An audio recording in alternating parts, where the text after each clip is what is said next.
오늘 주신 말씀은 디모데전서 1장 1절로 7절입니다. 디모데전서 1장 1절로 7절 말씀 받들어 읽겠습니다. 우리 구주 하나님과 우리의 소망이신 그리스도 예수의 명령을 따라 그리스도 예수의 사도된 바울은 믿음 안에서 참 아들된 디모데에게 편지하노니 하나님 아버지와 그리스도 예수 우리 주께로부터 은혜와 긍휼과 평강이 네게 있을지어다. 내가 마게도냐로 갈 때에 너를 권하여 에베소에 머물라 한 것은 어떤 사람들을 명하여 다른 교훈을 가르치지 말며 신화와 끝없는 족보에 몰두하지 말게 하려 함이라. 이런 것은 믿음 안에 있는 하나님의 경륜을 이름보다 도리어 변론을 내는 것이라. 이 교훈의 목적은 청결한 마음과 선한 양심과 거짓이 없는 믿음에서 나오는 사랑이거늘 사람들이 이에서 벗어나 헛된 말에 빠져 율법의 선생이 되려 하나 자기가 말하는 것이나 자기가 확증하는 것도 깨닫지 못하는 도다. 아멘. 어제까지 야고보서가 끝났습니다. 오늘부터는 디모데전서를 나누려고 합니다. 디모데전서는 바울이 자신의 영적인 아들이나 다름없이 여기던 디모데에게 그 목회에 대한 여러 가지 지침을 당부하는 그런 서신이에요. 그래서 목회 서신이라고도 불러요. 1절입니다. 우리 구주 하나님과 우리의 소망이신 그리스도 예수의 명령을 따라 그리스도 예수의 사도된 바울은 항상 이것을 내세워요. 자신의 자신된 것, 바울의 바울된 것은 하나님의 은혜, 예수 그리스도의 은혜. 그 한 분이죠. 결국은 또 어쨌든 우리 하나님의 계획에 따라서 하나님의 택하심에 따라서 자신이 사도가 되었다는 것 분명히 밝힙니다. 여러분, 바울은 사도니까 아니요. 우리도 마찬가지입니다. 저와 여러분이 어떤 직분을 가지고 있든지 어떤 일을 하는 사람이든지 우리 된 것은 우리의 하나님으로 인한 거예요. 근데 나는 정말 별 볼 일 없는 사람인데요. 별 볼 일 없는 사람 된 게 하나님으로 인한 건가요? 그렇게 말하면 안 됩니다. 하나님께서는 우리를 귀하게 쓰려고 선택하셨어요. 우리에게 놀라운 것들을 맡기려고 선택하셨어요. 그럼에도 불구하고 그 선택하심에 맞게 합당하게 우리가 순종하고 따르는 삶을 살지 못하면 그러면 정말 그 하나님의 영광이 드러나지 못하게 되는 거지요. 그런데 우리가 그 계획에 따라서 순종하고 하나님께 충성할 때에 하나님께서 우리를 들어 쓰셔서 놀라운 역사들이 일어날 때 그때 하나님이 하셨습니다. 이것이 다 하나님의 은혜입니다. 우리가 그렇게 고백하게 되는 거지요. 믿음 안에서 참 아들 된 디모데에게 편지하노니 하나님 아버지와 그리스도 예수 우리 주께로부터 은혜와 긍휼과 평강이 내게 있을지어다. 하나님 아버지와 그리스도 예수 우리 주께로부터 은혜와 긍휼과 평강이 내게 있을지어다. 이거는요, 바울이 디모데를 얼마나 사랑하는가를 보여주는 표현이에요.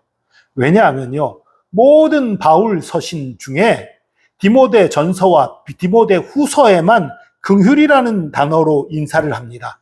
바울이 항상 인사할 때 보면 은혜와 평강이 내게 있을지어다 이렇게 인사를 해요. 다 그렇게 인사합니다. 그런데 여기선 은혜와 긍휼과 평강이 내게 있을지어다. 긍휼이라는 것이 무엇입니까?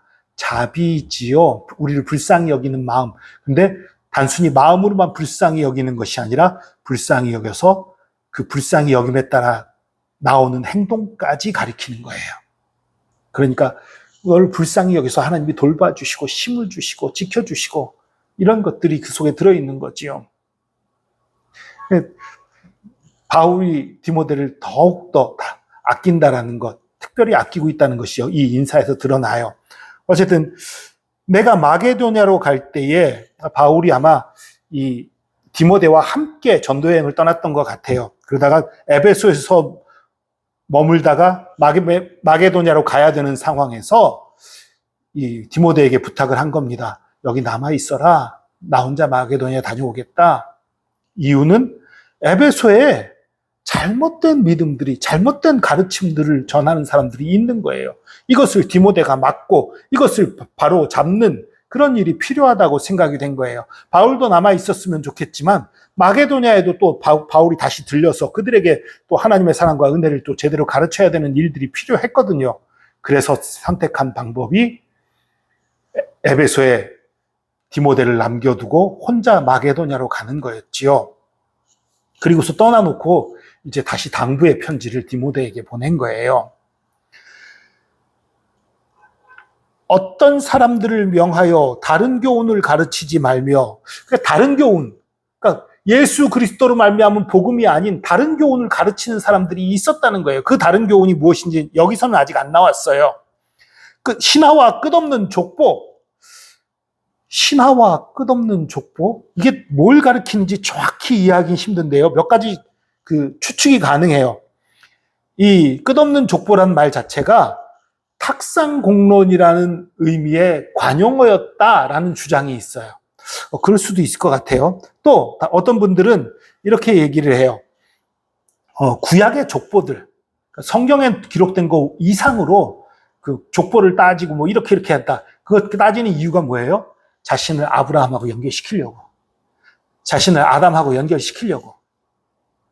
그러니까 족보의 연결을 통해서 나는 틀림없는 하나님의 씨앗이야, 이걸 얘기하고 싶은 거예요. 그래서 이 족보를 쭉 막 언급하는 사람들이 있었던 것 같아요. 그것에 대한 얘기다. 아니다. 그거 말고 그리스도의 족보에 대한 걸 따지는 거다. 그리스도의 족보가 이렇고 저렇고 더 자세하게 따지는 거다. 이런 사람들도 있고요. 또 어떤 사람은 SNF파라는 그 파벌에서는 천사들의 교리를 얘기한 게 있었다고 그래요.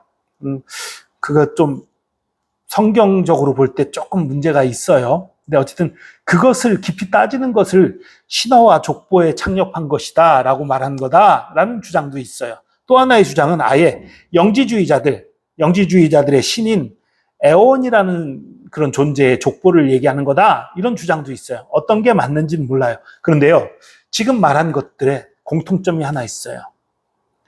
예수 믿고 구원받고 하나님의 사람으로 살아가는데 하등의 쓸모가 없다는 거예요.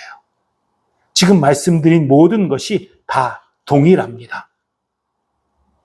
구약의 족보, 아브라함하고 나하고 연결된 게 어쨌다는 거예요. 우리가 지금 아브라함의 자손이니까 구원받습니까?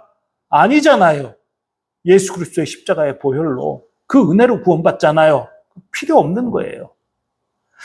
그리스도의 족보 마찬가지입니다. 그게 왜 그리스도의 족보가 어떻게 된 게 무슨 소용이 있어요? 다윗의 자손인 건 그걸로 족한 거예요. 그리스도의 족보하고 나하고 또 어떻게 연결되나 따지려는 거 의미 없어요. 우리는 혈통을 따라 구원받은 것이 아닙니다. 혈통이나 가문을 따라서 우리의 잘남으로 구원받은 것이 아니라 예수 그리스도의 은혜로 구원받은 거예요. 필요 없는 거지요. 또 SNF파에서 말하는 천사교리 필요 없는 거예요. 그것도 왜 필요 없습니까? 지금 이 순간도 예수 그리스도께서 우리와 함께 하십니다. 성령께서 우리 안에 들어와 계십니다. 천사와의 관계가 무슨 소용이 있고 뭐가 중요해요? 우리의 지적인 만족을 채울 수 있을지 몰라요. 우리의 어떤 그 재미를 채울 수 있을지는 몰라요. 그러나 실제로 우리가 하나님과 가까워지고 하나님 뜻에서 살아가는 데는 전혀 도움이 안 되는 일들이에요. 그리고 그러니까 영지주의의 신의 족보다. 그건 뭐 말할 것도 없죠. 그건 완전 거짓말이고 완전히 잘못된 이단이니까 그건 더 말할 것도 없는 거지요. 그러니까 지금 말한 이 모든 것들이 다 예수 믿고 구원받는데, 구원받은 하나님의 자녀로 승리하는 삶을 사는데 조금도 도움이 안 되는 것들이에요. 그런 것들에 창념하게 하지 마라. 그런 쓸데없는 것들 얘기하게 하지 마라.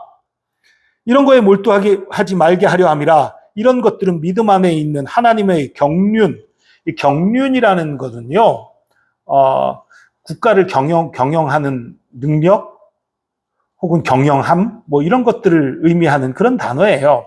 그런데 이 원어상의 의미는요, 원래 가정관리라는 의미에서 나온 단어예요. 가정을 관리라는 의미에서 좀 발전을 해서 국가를 경영한다는 의미로 확대됐고, 그리고 더 나아가서 어떤 직책을 맡은 사람이 그 직책을 맡음으로써 생겨나는 모든 종류의 활동에 대해서 사용됐어요. 관리자의 직무, 감독, 관리, 경영, 행정 이런 모든 걸 통틀는 것이 이 단어의 의미였어요. 그러니까 어쨌든 하나님의 경륜, 하나님의 다스림이라고 말해도 될 것 같아요. 하나님의 계획이라고 말해도 될 것 같아요. 어쨌든 그런 것에 대해 하나님의 다스림을 이루고 하나님의 계획을 이루는 것, 하나님의 나라의 의를 이루는 것, 이런 것에 도움이 되는 것보다 전혀 관심 없이 그냥 변론만, 서로 다투고 따지는 것만 낳는 것뿐이다. 이 교훈의 목적은 우리가 하나님을 믿는 것, 우리가 하나님의 말씀을 듣는 것, 우리가 하나님의 사랑을 배우는 것, 이것의 목적은 우리가 청결한 마음을 가지게 되고, 물론 구원받는 거 전제를 한 다음에예요. 구원받은 사람으로서 청결한 마음과 선한 양심과 거짓이 없는 믿음에서 나온 사랑, 이런 것들이 중요한 것인데, 이런 헛된 것들을 따짐으로 말미암아서 율법의 선생이 되려 하나. 그러니까 조금 전에 아까 말씀드렸죠. 저처럼 이런 것들을 따지는 것이 예수 믿고 구원받는데 전혀 도움이 안 돼요. 근데도 왜 따져요? 자랑하려고. 나 이 정도로 알아. 나 이 정도로 특별히 알아. 나 이 정도로 성경에 뛰어나. 그게 무슨 소용이에요? 그렇게 뛰어난 게 무슨 소용이에요? 나를 변화시키지 못하는데, 내 삶을 바꾸지 못하는데, 생명 주지 못하는데 의미 없는 것들이거든요. 여러분, 이거 잘 기억하셔야 됩니다. 여러분이 성경을 공부하는 이유가 무엇입니까? 말씀을 듣고 배우는 목적이 무엇입니까? 성경에 대해서 많이 아는 게 목적입니까? 남들 앞에서 성경 나 이만큼 알아 자랑하는 게 목적입니까? 그런 거 목적 아니에요. 우리가 성경을 배우는 것, 하나님 말씀을 배우고 따르는 목적은 하나님의 사랑을 이루어가는 거죠. 하나님의 말씀으로 나를 깨끗이 하고 나를 거룩하게 하고 내가 하나님의 말씀을 믿는 믿음 안에서 사랑을 실천하고 다른 사람을 살리고 이런 것이 목적이에요. 이런 목적에서 벗어나는 그런 논리들, 벗어나는 공부들, 지적인 호기심만 채울 뿐이지 아무 도움이 안 돼요. 오늘날 이 시대에 신기한 것들이 너무 많아요. 재밌는 것들이 너무 많아요. 그러니까 진짜 쓸데없는 학문도 정말 많습니다. 그러다 보니 신학자들 가운데도요, 진짜 필요 없는 걸 공부하는 신학자들이 있어요. 여러분, 이거 참 곤란한 얘기인데요. 우리나라의 한 신학을 공부하는 사람이 유럽에 유학을 갔어요. 유럽에 있는 학교로 유학을 가가지고 박사 논문을 썼는데 한국 불교에 대해서 썼어요. 신학적인 신학 박사 학위 따는 그것으로서는 의미가 있을지 모르겠어요. 그런데 한국 불교에 대해서 연구한 걸 쓴 게 도대체 우리가 하나님 나라의 의를 이루는데 무슨 도움이 되냔 말이에요. 무슨 상관이 있냔 말이에요. 신학한다는 사람들이 이렇게 미련할 때가 있어요. 이렇게 어리석을 때가 있어요. 제 바라기는 이런 분들이 아주 소수이길 바라는데 어쩌면 많을지도 몰라요. 근데 중요한 것은 지금 신학자가 어떠냐가 중요한 게 아니에요. 내가 성경을 배우는 목적이 무엇이냐? 내가 성경을 알아가는 목적이 무엇이냐? 나 이만큼 아는 사람이야. 나는 너보다 성경 잘 알아. 이게 목적인가요? 아니잖아요. 말씀을 배우고 말씀에 순종함으로 나를 깨끗이 하고 또 하나님 말씀에 순종하고 따름으로 충성함으로 하나님의 의를 이루어가는 것, 또 수많은 사람에게 하나님의 사랑을 전하는 것, 이것이 목적이잖아요. 여러분, 우리가 예배 드리는 것, 성경 공부하는 것, 기도하는 것의 목적이 무엇인지 오늘 이 시간 분명히 깨달으시기 바랍니다. 우리는 더 많이 하는 게 목적이 아니에요. 하나님과 더 깊은 사귐이, 그리고 또 많은 사람들을 더 사랑하는 삶을 사는 것, 그것이 목적입니다. 그러한 삶을 통해 하나님의 의를 이루어가는, 하나님의 경륜을 이루어가는 저와 여러분 되기를 축복합니다. 기도하겠습니다.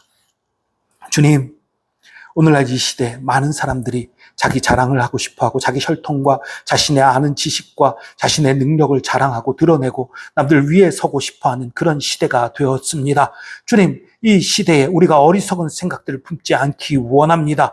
오직 주의 말씀을 붙잡고 예수 그리스도의 보혈의 능력을 의지하여서 그 능력 안에서, 그 사랑 안에서 그 말씀을 순종함으로 말미암아 하나님의 뜻을 이루어가며 하나님의 영광을 나타내며 하나님의 사랑을 실천하는 삶 살기 원합니다. 우리가 하나님의 거룩함을 닮아가기 원합니다. 하나님의 사랑을 수많은 사람에게 전하고 증거하기 원합니다. 주님, 나의 삶이 변화될 뿐만 아니라 우리 주변 사람들의 삶도 변화되는 것들을, 우리가 사랑으로 하나 되는 것들을 주님 앞에 보이기 원합니다. 주님, 복 내려 주시옵소서. 내 힘과 내 지혜, 내 능력으로 이것이 불가능합니다. 그러나 주님께서 함께 하실 때에, 주님께서 내 마음을 다스려 주시고 우리의 마음과 생각을 다스려 주실 때에 우리가 변화되는 것을 믿습니다. 주님, 거룩하게 하여 주시옵소서. 우리의 마음 가운데 역사하신 주님 감사합니다. 우리에게 새 힘을 주시는 주님 감사합니다. 우리를 진리로 거룩하게 하시는 주님 감사합니다. 우리가 전도자가 되게 하시는 주님 감사합니다. 주님의 사랑과 은혜에 감사드리며 예수 그리스도의 이름으로 기도합니다. 아멘.